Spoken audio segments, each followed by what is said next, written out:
Hi there, it's Ruth at Artful Stamping, just wanting to bring you another inspirational make of mine.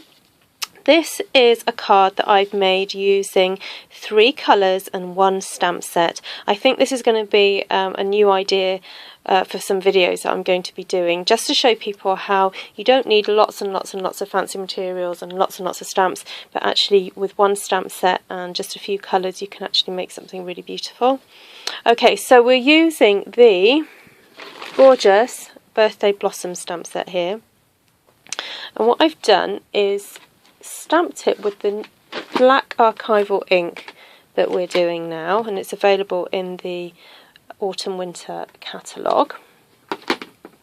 So I stamped with black ink onto some crumb cake cardstock, and then I used a watercolour pen. Now you don't actually have to use these, you could use any brush, and I used the craft ink pad that we have.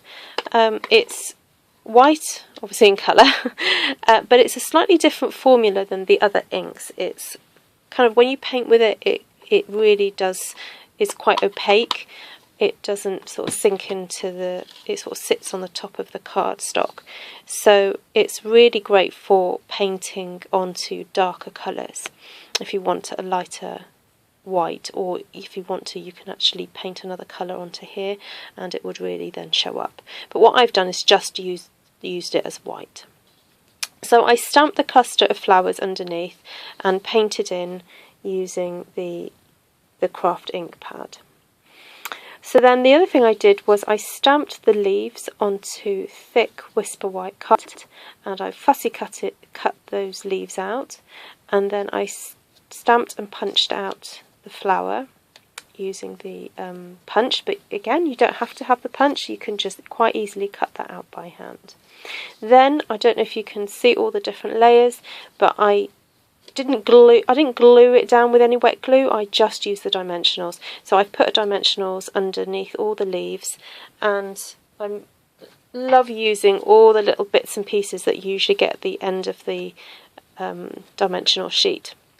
So all these little pieces get used for putting under the smaller leaves. I don't know if there's much more to say than that, really. No, I don't think so. And obviously I just finished it off with some pearls in the centre there. I've got 2 layers of flowers, and I just scrunched those up. I think I used, where's my tweezers? I used my pointy tweezers here, but again, you don't have to use those, you can just use your fingers to do that. Okay, well, thank you for joining me today, and hopefully that will inspire you to maybe just use 1 stamp set that you've got and to maybe stamp onto some card and you know, fussy cut it out and arrange it and see what you can do. Okay, take care, have a great day.